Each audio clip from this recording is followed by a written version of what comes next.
자, 오늘은 그 바라바인가 예수님인가라는 말씀 요한복음 18장 38절로 40절 말씀 중에서 같이 은혜 나누기를 원합니다. 성경에 보면 재판이 나오는데 특히 두 가지 기억에 남는 재판이 있습니다. 하나는 유명한 재판이죠. 솔로몬의 재판이죠. 아이는 하나는 죽었고 하나는 살았는데 이때 아주 그 명재판을 해서 유명하죠. 또 다른 하나의 재판은 빌라도의 재판입니다. 인류 역사에 있어서 가장 큰 실수와 아픈 재판일 것입니다. 이 재판의 결과에 따라서 정의가 실현되기도 하고 불의가 오히려 공정하다고 옳다고 주장되기도 합니다. 그래서 재판장은 어떤 상황에서든지 중요한 선택을 해야 하는 그 기로에 설 때 정의를 선택할 것이냐, 현실에 타협하며 불의를 합리화시키냐, 이렇게 많은 갈등을 하게 될 것입니다.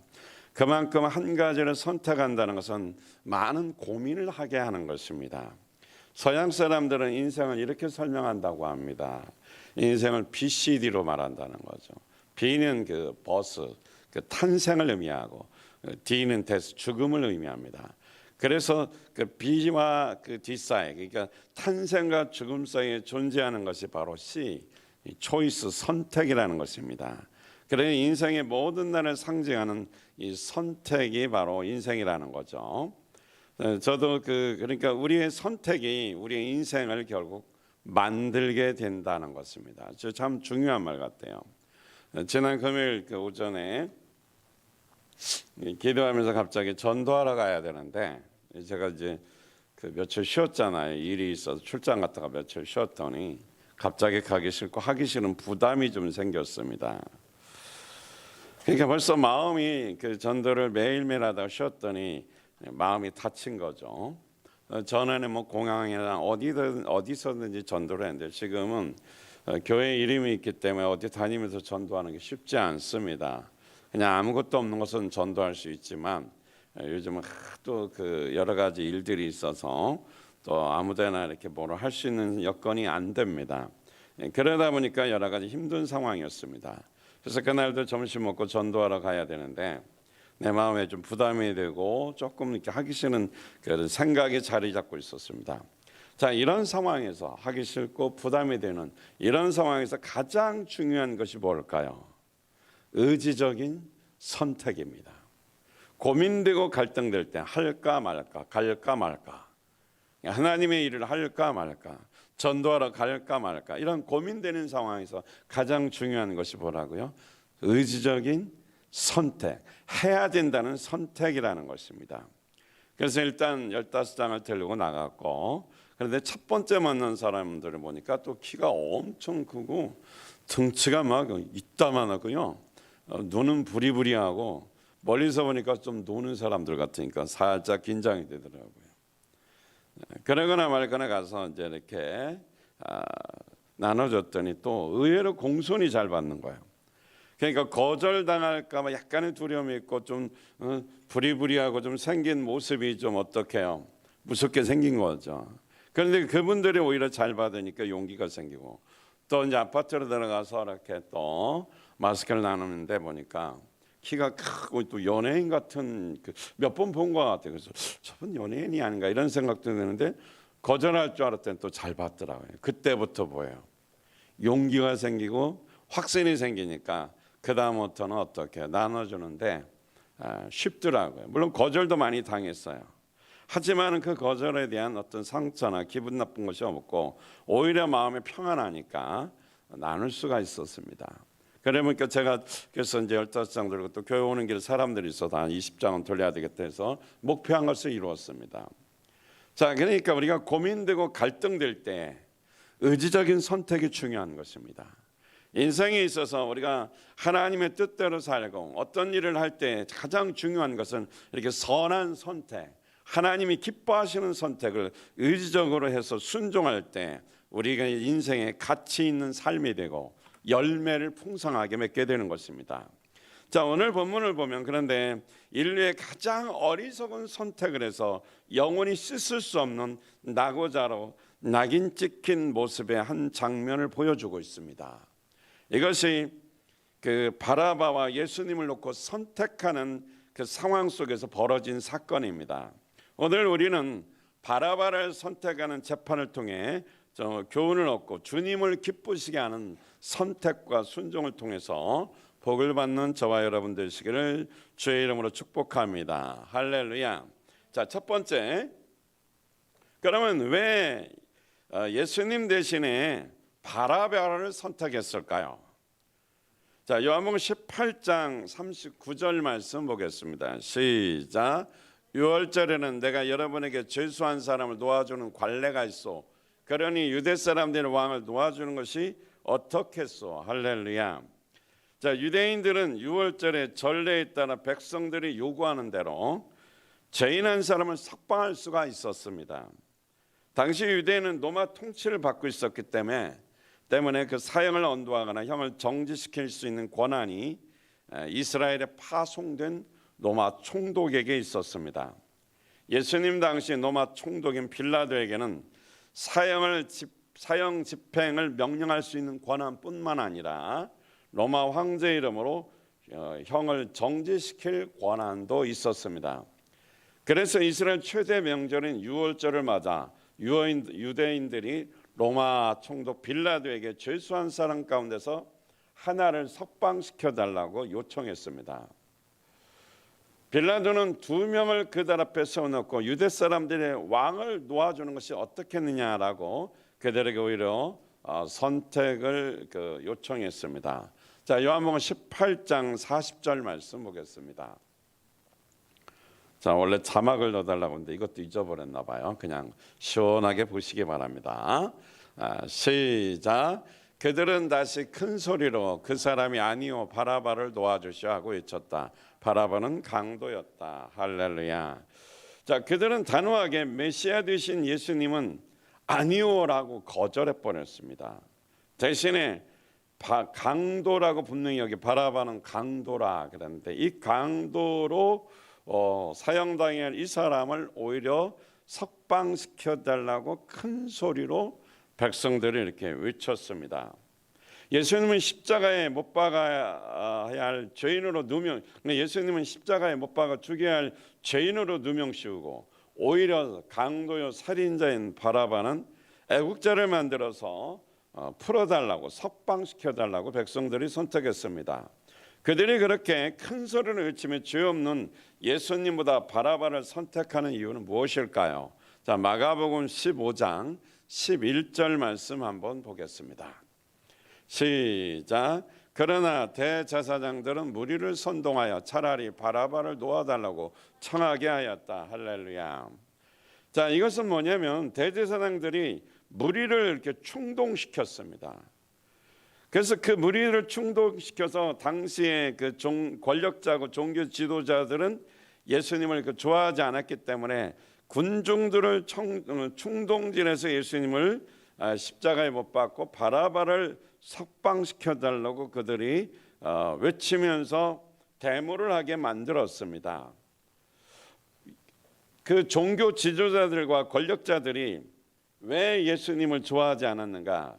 그들은 예수님께서 그들의 잘못된 것, 세상 욕심과 하나님 나라는 없고 세상적인 성공과 출세, 욕심이 가득 차서 종교적인 형태를 빌어서 자기 이익을 챙기는 그들을 향해서 비판했습니다. 잘못된 것을 지적했습니다. 회개하라고 말했습니다. 그러니까 어떻게 해요?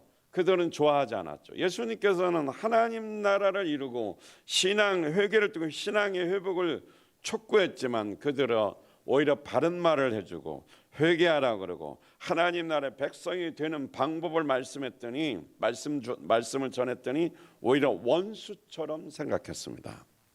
오늘날도 죄를 지적하고 회개하라면 교인들이 좋아하지를 않습니다. 부담스럽다 그러고 힘들다 그러고 그 교회는 나하고 안 맞는 것 같다 그러고 아주 이상한 헛소리들을 참 많이 하죠.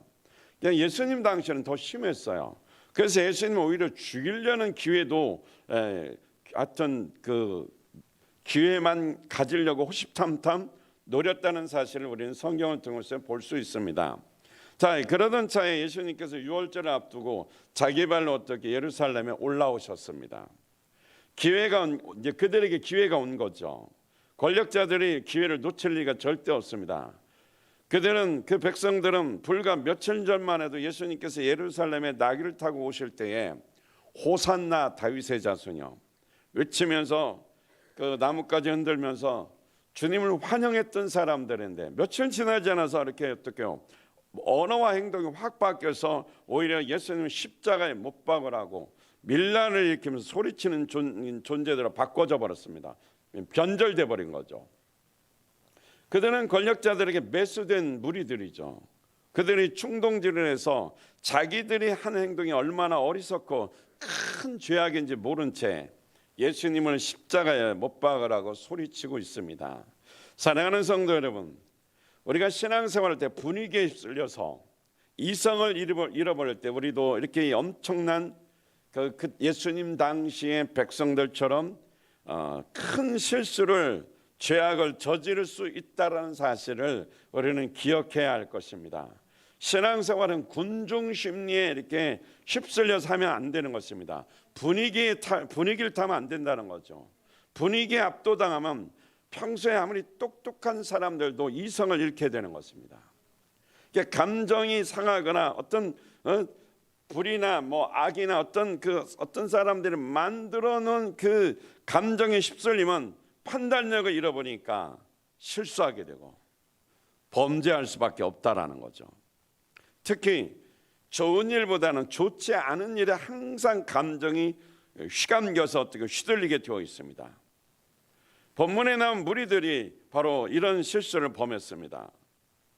며칠 전만 해도 예루살렘에 들어올 때 대대적인 환영을 그 주님을 환영했던 사람들이 순간적으로 원수가 된 겁니다. 그것도 자발적이었죠. 그런데 지금 180도 태도가 달라졌어요. 이제는 예수님을 유대인의 왕으로 환영했던 그들이 십자가에 못 박으라고 어떻게 해요? 소리를 질러댑니다. 이런 분위기에서 예수님을 살려내야 한다는 소리친다는 것은 어떻게 보면 그 군중 속에서 한 사람이 예수는 그런 분이 아니다, 영적인 왕이고 유대인의 왕이다 소리치면서 살려달라고 하면 오히려 그는 바보 취급당할 것입니다. 그렇게 말할 수 없는 그 대중적인 무서운 분위기가 형성되었습니다. 우리는 지난 수십 년의 역사 속에서 이런 분위기들을 많이 맛보았습니다. 어떤 분위기든지 태극기든 촛불이든 아무튼 모든 상황에서 분위기가 살벌했습니다. 자, 이럴 때 우리 신앙인들은 어떤 한쪽에 휩쓸리는 세상 풍조나 분위기에 휩쓸리기보다 바른 믿음 위에 굳게 서서 하나님 앞에 사람 앞에 역사 앞에 부끄럽지 않는 그런 행동을 해야 된다라는 것이죠. 세상의 타락과 불신의 분위기가 만연되어서 갈수록 우리 신앙인들이 올바른 신앙을 가지고 역사에 우뚝 서서 마지막에 어떻게 해요? 희망이 있다면 교회와 성도들이 되어야 할 것입니다. 성경은 분명히 말합니다. 이 세대를 본받지 말라고 말씀하셨습니다. 이 세상의 유행과 풍조에 휩쓸리지 말고 세상에 오히려 소망을 주고 세상의 말씀을 통해서 어떻게 구원시켜 변화시키는 역사를 만들어내는 이 시대에 마지막 희망을 주는 주님의 제자 그리스도인들이 되어야 할 것입니다. 두 번째로, 그러면 이 시대의 죄인인 바라바는 누구냐는 것입니다. 바라바는 십자가에 못 박혀 죽어 마땅한 사형에 해당하는 죄인이었습니다. 그러나 세상의 민중들에게는 바라바는 오히려 이 강도요 살인자가 영웅으로 추대받고 인정받았습니다. 자, 마가복음 15장 7절 말씀 한번 보겠습니다. 시작. 그런데 폭동 때 살인을 한 폭도들과 함께 바라바라고 하는 사람이 갇혀 있었다. 할렐루야. 바라바는 우리 요한복음에 보니까 강도라고 하는 단순한 강도가 아니었습니다. 밀란을 꾸미는 자였어요. 밀란이라는 것은 로마 통치 한가하기 위한 그런 어떤 데모죠. 비록 그 밀란에서 살인을 하긴 했지만 밀란을 꾸민 근본적인 목적은 로마의 한거에서 이스라엘의 독립을 쟁취하겠다는 민족심 때문에 그렇습니다. 애국심이죠. 그는 어쩌면 열심당원이었는지도 모릅니다. 지금은 정치범으로 잡혀와서 사형을 기다리는 비록 신사가 되었지만 그는 여전히 이스라엘의 민족적 열망을 대변하는 사람이 되었습니다. 그러나 그는 분명히 죄인 중에 사형에 해당하는 죄인이라는 것은 분명하다라는 것이죠. 이미 사형을 기다리고 있는 상태였으니까. 이런 바라바도 본래는 뭐요? 그 이름의 뜻을 보면 아버지의 아들이다라는 뜻을 갖고 있습니다. 그러니까 이 바라바도 사형수이지만 그도 누군가 한 아버지의 아들로 태어나서 우리처럼 평범한 인생을 시작한 사람이라는 거죠. 그런데 자신이 이 사람이 어떤 그 사연으로 이렇게 밀란을 꾸미고 사도 요한의 증언처럼 강도가 되었는지는 뭐 잘 모르지만 지금은 뭐 강도라고 표현되어 있습니다. 자, 마태복음 27장 16절 말씀 보도록 하겠습니다. 시작. 그런데 그때 바라바라고 하는 소문난 죄수가 있었다. 또 누가복음 23장 19절 바라바는 그 성 안에서 일어난 폭동과 살인 때문에 감옥에 갇힌 사람이다. 할렐루야. 자, 이 복음서를 살펴보면 바라바는 분명히 살인자여서 소문난 죄수라고 써 있죠. 강도였고 폭동을 일으키는 그 데모의 어떤 지도자, 밀란을 일으키는 지도자였던 것으로 보입니다. 이것은 민중들에게는 추앙받는 영웅은 될지 몰라도 사실은 전체 백성들과 이웃들에겐 민폐를 끼치는 존재였습니다. 성경으로 보면 십계명을 완전히 무시하고 범죄한 십자가에 못 박혀 사형당에 마땅한 그런 죄인 중에 괴수 같은 죄인이었다라는 것입니다. 자, 율법을 범하면 어떻게 될까요? 야고보서 2장 10절로 12절 말씀 보겠습니다. 시작. 누구든지 율법 전체를 지키다가도 한 조목에서 실수하면 전체를 범한 셈이 되기 때문입니다. 간음하지 말라 하신 분이 또한 살인하지 말라고 말씀하셨습니다. 어떤 사람이 간음은 하지 않았다고 하더라도 살인을 하면 결국 그 사람은 율법을 범하는 것입니다. 여러분은 자유를 주는 율법을 따라 앞으로 심판을 받을 각오로 말도 그렇게 하고 행동도 그렇게 하십시오. 할렐루야. 자, 이 말씀에 보니까 10가지 계명이 있지만 한 가지를 범하면 율법 전체를 범한 것이라는 거죠. 율법을 범한 자는 당연히 사형을 당해야 됩니다. 자, 이 말씀의 근거에 보니까 바라바는 강도요, 폭행자요, 살인자요, 밀란의 주동자요, 율법을 범한 중에서도 엄청나게 많이 범한 자죠. 그러니까 반드시 심판을 받아야 할 대상입니다. 율법을 범하고 심판을 받는다는 것은 무엇을 뜻하는 것일까요? 갈라디아서 3장 10절 말씀 보겠습니다. 시작. 율법의 행위에 근거하여 살려고 하는 사람은 누구나 다 저주 아래 있습니다. 기록된 바 율법책에 기록된 모든 것을 계속하여 행하지 않는 사람 다 저주 아래 있다 하였습니다. 할렐루야. 율법은 두 가지죠. 하라와 하지 말라입니다. 이 명령에 하지 말라를 이것을 범하거나 또 하라는 것을 하지 않으면 그래서 율법을 거역하는 거죠. 그러면 이런 사람들은 심판을 받는다. 어떤 심판을 받느냐? 저주를 받는 것이 마땅하다는 겁니다. 그러니까 율법을 받으면 그 심판은 뭐냐면 저주를 받는 것입니다. 이 저주는 십자가 사형틀에서 비참하게 어떻게 매달려 피 흘려 못 박혀 죽어야 하는 형벌인 것입니다. 십자가의 사형틀은 매끈한 나무가 아닙니다. 거칠거칠한 나무에 거기에 못을 박고 매달립니다. 그러니 그것은 얼마나 잔인하게 형벌을 당하다가 죽습니까?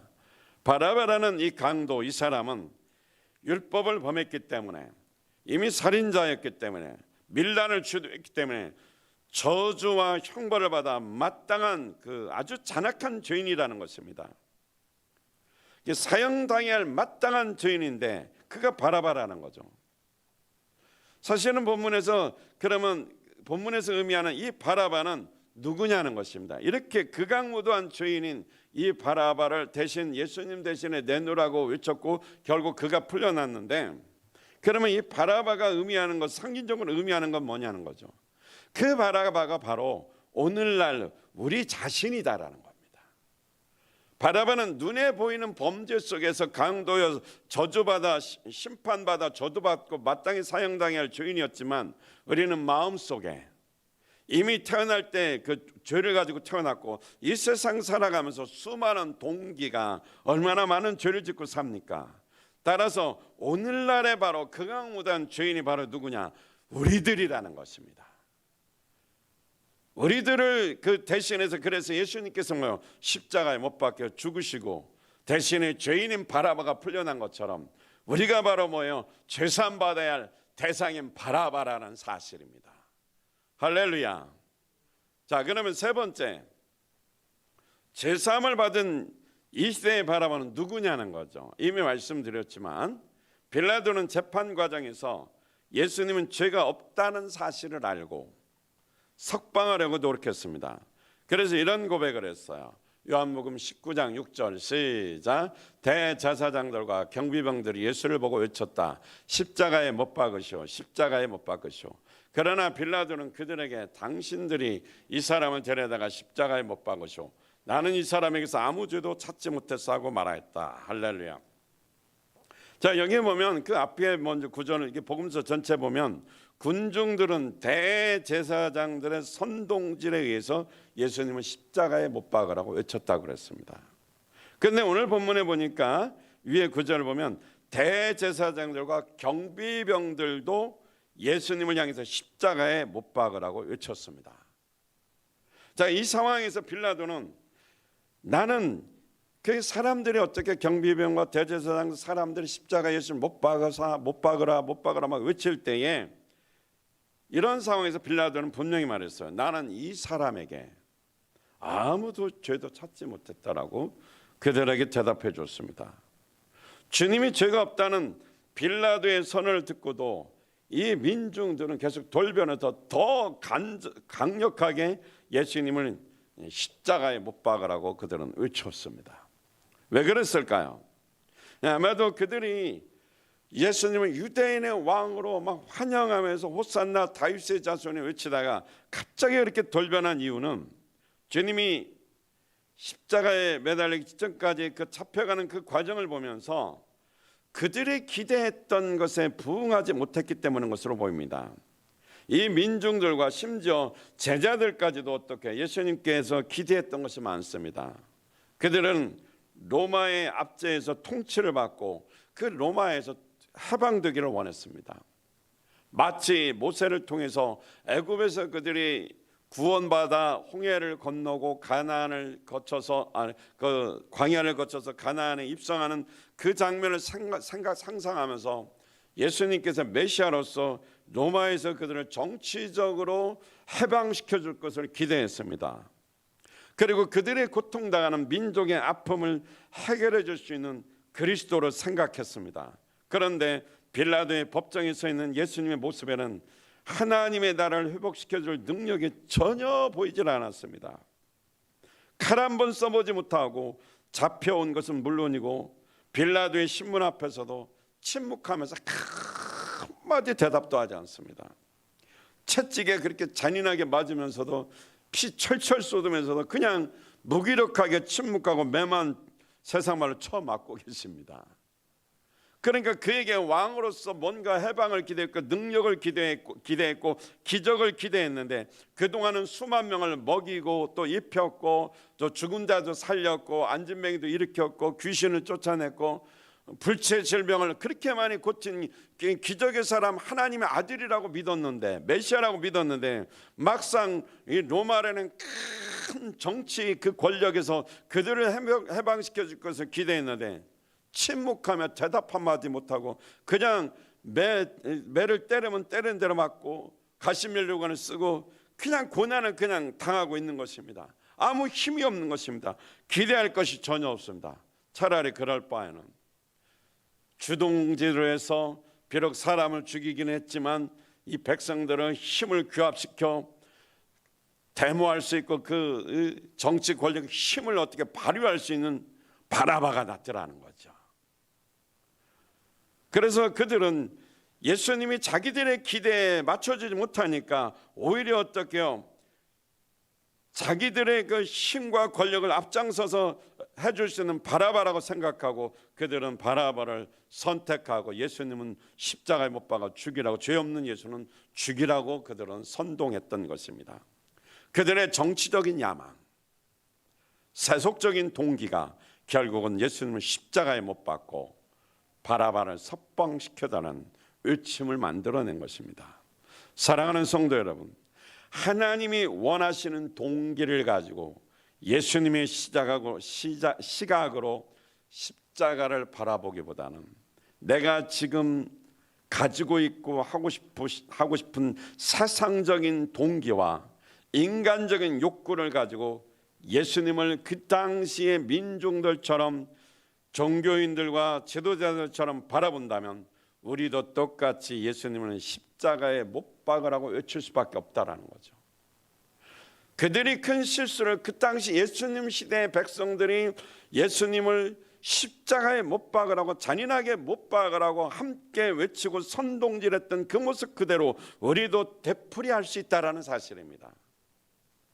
여러분의 마음속에 예수 그리스도를 정말 구세주와 주인님으로 믿고 살아가는 데 있어서 어떤 동기를 가지고, 어떤 욕구를 가지고 예수님을 바라보냐는 거죠. 만약에 그 당시에 세속적인 정치적 야망과 세속적인 동기를 가지고 여전히 교회에 나오고 기도하고 말씀을 듣고 예수님을 바라본다면 여러분 똑같이 바라와 같이 그 당시 민중들과 같이 똑같이 예수님은 십자가에 다시 못 박는 존재가 될 수 있다는 것입니다. 히브리서에 보면 예수님을 다시 십자가에 못 박는 자는 회개할 기회도 없고 죄사함을 받을 수 없다고 그랬습니다. 우리는 예수 그리스도를 진정으로 믿어야 됩니다. 오늘날 수많은 사람들이 교회를 다니다가 예수를 믿다가 등 돌리고 배반하는 경우가 참 많습니다. 기독교의 진리, 성경에서 말하는 진리가 진짜라는 거죠. 그 진리가 뭐예요? 예수 그리스도 아닙니까? 진리가 너희를 자유케 하리라고 그랬고, 그 예수 그리스도를 통해서 하나님을 알고 영생을 얻게 되는 것이죠. 그러니까 말이에요, 우리가 구원받고 하나님의 나라의 시민 백성이 될 수 있고 하나님 나라를 이룰 수 있는 것은 진리이신 예수를 통해서 알게 되는 것입니다. 그런데 그 진리 안에 머물기보다 세상의 화려한 것과 어떤 야망과 어떤 물질의 부와 이런 것에 어떤 꿈을 꾸고 비전을 갖는다면 그것은 예수님을 이용하는 것밖에 안 됩니다. 그러다가 예수님 앞에 열심히 기도합니다. 그런데 열심히 잘 먹고 잘 살게 해달라고, 돈 벌게 해달라고 기도했는데 더 가난합니다. 그러면 그 동기가 물질이었어요. 또 세상에 쾌락을 누리며 현혹당하면서 이렇게 그 세상에 어쨌든 간에 그 부를 누리며 멋있게 살고 싶었는데 그 상상했던 것 하나도 내게 안 이루어지고 오히려 고난만 있고 어려움만 당합니다. 그러면 자기가 생각하는 것을 주님께서 주지 않으니까 뭐예요? 주님이 날 버렸나 봐. 등 돌리게 되는 거죠. 나 이제 예수 안 믿을래. 그때 당시 그 민중들과 그때 당시 다른 야망을 가진 지도자들과 똑같은 모습이 될 수 있다라는 거죠. 그래서 우리는 이 세상 풍속을 따라가는 자가 아니라 그 야망을 버려야 됩니다. 그것이 온전한 신앙으로 나가는데 걸림돌이 된다면 버려야 된다는 것이죠. 오늘은 문득 기도하는데 제가 그 2000년이 되기 직전에 기도하다가 하나님께서 제 마음에 감동을 주신 생각이 났어요. 그때 하나님께서 제게 그 선명하게 주신 것이 뭐냐면 2000년대에는 어떻게 목회해야 됩니까? 하나님께 제가 기도하면서 질문했더니 그때 제 마음속에 분명하게 목장교회 목회라는 것을 가르쳐 주셨습니다. 오늘 문득 그 생각이 났어요. 그래서 목장 중심으로 계속 목회를 했죠. 그럼에도 불구하고 제 마음속에는 양적인 부흥에 대한 그런 갈망함이 있었습니다. 물론 그게 잘못된 것은 아니지만 주님께서 원하는 것은 목장 중심으로 목회하라는 것은 무슨 말이냐면 한 영혼을, 불신자 한 영혼을 구원해서 제자 만들어 주님 나라 백성으로서 제자 삼는 사역을 감당하는 그런 목자로 어떻게 세우라는 얘기, 만들라는 얘기인데 그것보다는 어떻게 해요? 군중이 많은 걸 원했던 거죠. 그래야 어떤 일을 할 때 크게 할 수 있고 세계 선교를 하든 어떤 일을 하든 쉽게 할 수 있으니까 그 생각이 한쪽에 있었던 거죠. 그래서 오늘 문득 갑자기 그 생각이 나면서 좀 회개가 되더라고요. 그때부터 이렇게 좀 어떤 영적인 야망이라고 표현할 수도 있고 어떤 그 뭐 약간의 사수적인 동기가 뭐 막간이라도 들어가지 않았을까 순간적인 생각을 하면서 아예 그것을 버리고 그냥 한 영혼 더 집중해서 제자 만들고 그 영혼 권한에 더 한 영혼에 더 집중했다면 지금쯤 어떻게 하나님 일하셨을까라는 그런 생각이 순간적으로 스쳐갔습니다. 그러니까 내 마음속에 어떤 동기가 있고 영적인 야망이 있을지라도 그것이 만약에 하나님이 원하시는 것이 아니라면 버리고 정말 주님이 원하는 그 진리대로 가야 된다는 것입니다. 지금 조금 손해보고 힘들고 어려울지라도 성공과 출세, 물질에 대한 욕심, 세상에서 어떤 얻을 명예, 또 인정받기를 원하는 욕구, 주님이 원하는 것이 아니라면 이건 내려놓을 수 있어야 돼요. 그래야 하나님 뜻을 이룰 수 있습니다. 그래서 사도 바울은 이렇게 말했습니다. 갈라디아서 5장 24절에 그리스도 예수의 사람들은 육체와 그 정과 욕심을 십자가에 못 박았느니라. 우리 속에 끊임없이 솟아나는 정치적인 야망, 세속적인 동기를 어떻게 이게 뭐예요? 정과 욕심이 이걸 십자가에 못 박아야 됩니다. 그래야 네 안에 살아계신 예수님께서 주인 되시며 나를 이끌어 가시는 것입니다. 바라바는 죽을 죄인이었습니다.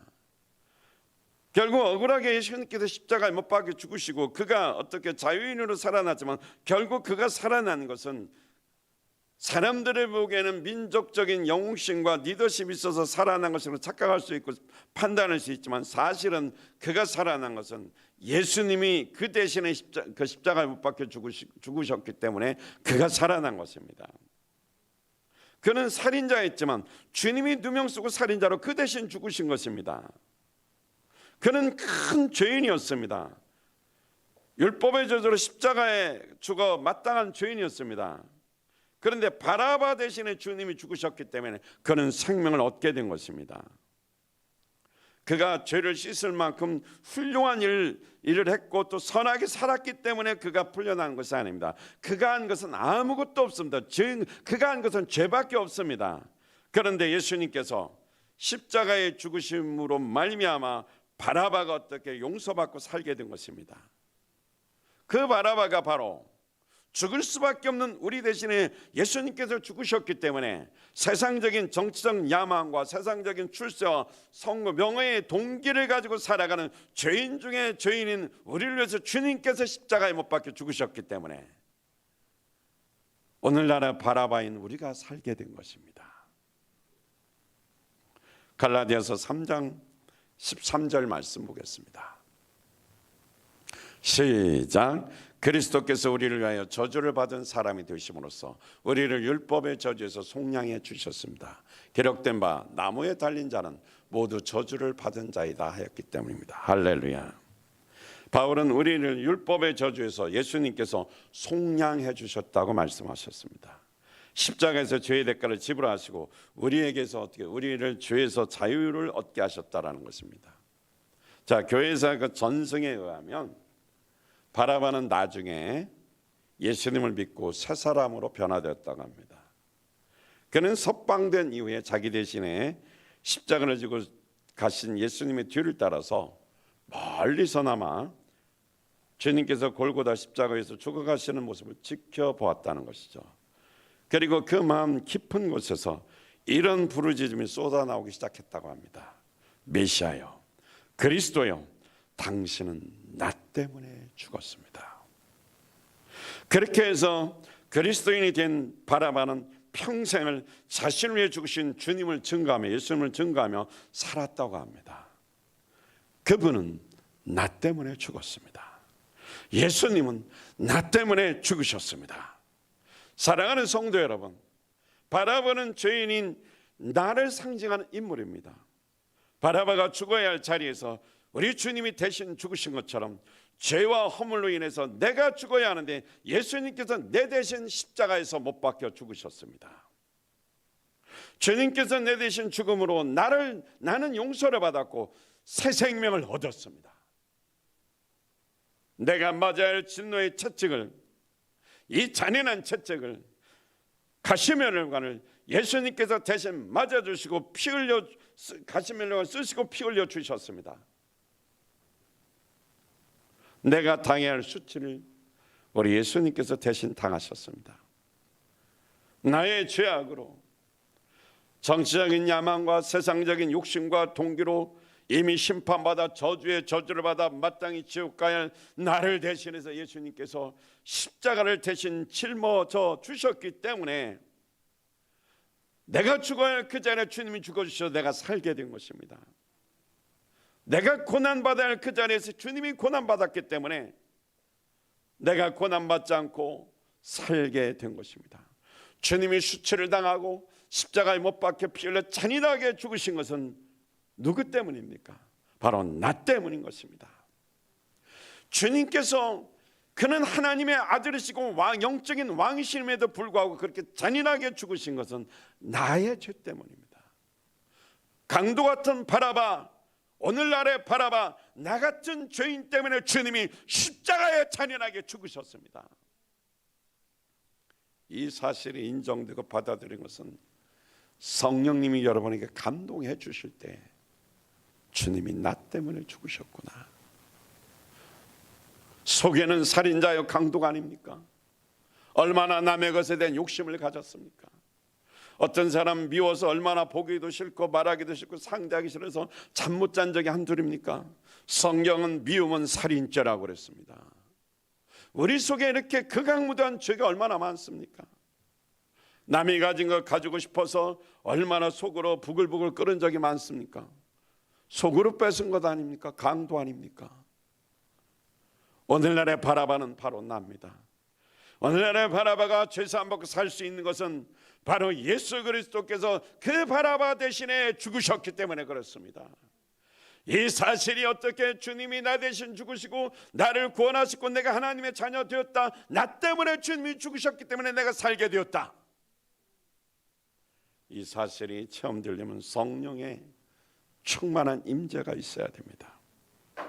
오늘 성령의 충만한 임재 속에서 예수는 나 때문에 죽으셨고 내가 대신 살게 되었다라는 이 주님의 그 성령의 임재하심 속의 체험을 통해 여러분의 온몸에 전율이 느껴지고 삶에 있어서 기쁨과 감사가 넘치기를 축복합니다. 나를 위해서 죽으신 주님의 십자가를 바라보며 바라바가 당신은 나 때문에 죽었습니다. 그리스도여 당신은 나 때문에 죽었습니다. 그 고백과 더불어 주님을 만나 이제는 자기 일을 위해서 대신 죽으신 예수 그리스도를 세계 방방곳곳에 다니며 복음을 전하고 그가 영혼권의 제자 만드는 사역에 그가 헌신한 것처럼 우리가 분명히 예수는 나 때문에 죽었습니다. 나의 죄 때문에 죽었습니다. 나의 저주를 대신 받았습니다. 나의 심판을 저주로 받아 십자가의 사형ter에 매달려 죽으셨습니다. 이 사실이 체험되고 나 때문에 주님이 죽으시고 내가 생명 얻어 천국 백성이 됐고 하나님의 자녀가 되었습니다. 이 체험이 되고 이 믿음이 되는 순간에 우리는 바라바처럼 한 영혼 구원하고 한 영혼을 구원하기 위해서 섬기고 희생하고 제자 만들게 노력하고 힘쓰고 애쓰고 그렇게 주님을 위해서 살게 된다는 것입니다. 오늘 주님께서 나 때문에 죽으셨다는 사실, 이 사실이 믿어지는 순간에 주님이 나 때문에 죽었으니까 내 마음대로 내 멋대로 세상적인 동기와 적당한 합리화를 시켜서 세상의 출세와 성공과 명예를 위해서 합리화시키면 사는 것이 아니라 다 내려놓고 그냥 하나님의 뜻대로 하나님이 원하시는 대로 살아야 됩니다. 거기에 뭐 여러 가지를 붙일 필요가 없습니다. 저는 문득 그것을 깨달았습니다. 그렇구나. 하나님이 하라는 거 그거만 하면 되지. 21세기의 목회 영혼권의 제자 삼는 목장교회를 이루라는 이 말씀을 주셨으면 그거 하나만 이루면 되지. 거기에 야망을 포장해서 무슨 다른 것을 붙이면 안 된다는 거죠. 그냥 하나님이 여러분의 한 영혼 구원하는데 너를 희생하고 섬겨라. 너의 인생을 거기에 들여라 하면 그거 하나만 보고 살면 되는 겁니다. 거기에 욕심을 가지고 여러 가지를 합리화시키며 붙이기 시작하면 변질되어서 어느 순간에 내 목적과 내 뜻이 이루어지지 않으면 바라바를 놔두고 예수를 십자가에 못 박으라고 외치는 민중이 될 수밖에 없다라는 것입니다. 예수님은 나 때문에 죽으셨습니다. 그분은 나의 죄 때문에 심판의 저주를 받았습니다. 바라바는 그리스도요, 당신은 나 때문에 죽으셨습니다. 이 고백을 하고 변화가 일어났습니다. 오늘 예수님께서 나 같은 바라바 같은 나 같은 사람을 위해 죽으셨다는 사실을 진심으로 고백하시고 주님이 원하시는 지상명령을 수행하는 자도요 하늘의 복 많이 받는 자 되기를 예수 그리스도 이름으로 간절히 축원드립니다. 할렐루야. 오늘 이 말씀을 통해서 하나님의 음성을 들으셨습니까? 인생은 탄생과 죽음 사이에 선택이 중요하다고 그랬습니다. 예수님이 이 땅에 오시는 순간부터 죽음을 선택했습니다. 영혼을 살리기 위해서 십자가에 못 박혀 죽기로 작정하고 오셨습니다. 알고는 오셨지만 그래도 어떻게 막상 상황에 닥쳤을 때 여러 가지 어려움이 있겠지만 주님은 억울한 누명을 쓰셨고 죄가 없으셨음에도 불구하고 세상의 재판과 여러 가지 논리적인 상황 속에 주님을 사형수로 몰았지만 그대로 받아들이고 그는 선택해서 바라바 대신 죽기로 결정하시고 그 길로 가셨습니다. 우리의 선택은 뭡니까? 예수님이 나 때문에 죽으셨습니다. 그렇다면 그 은혜로 사는 자가 이제는 주님을 위해서 살아야 되지 않겠습니까? 오늘 말씀 속에서 주님께서 내게 무엇을 요구하십니까? 무엇을 하라고 한 가지 말씀하십니까? 그를 하나님께 순종하십시오. 순종하기로 결단하십시오. 한 영혼 구원하여 천국 시민 되게 하고 주의 제자 만드는 사에게 충성하여 하늘 복 많이 받기로 좀 결단하시기를 바라겠습니다. 우리 다 같이 일어나셔서 찬양하고 함께 기도합니다.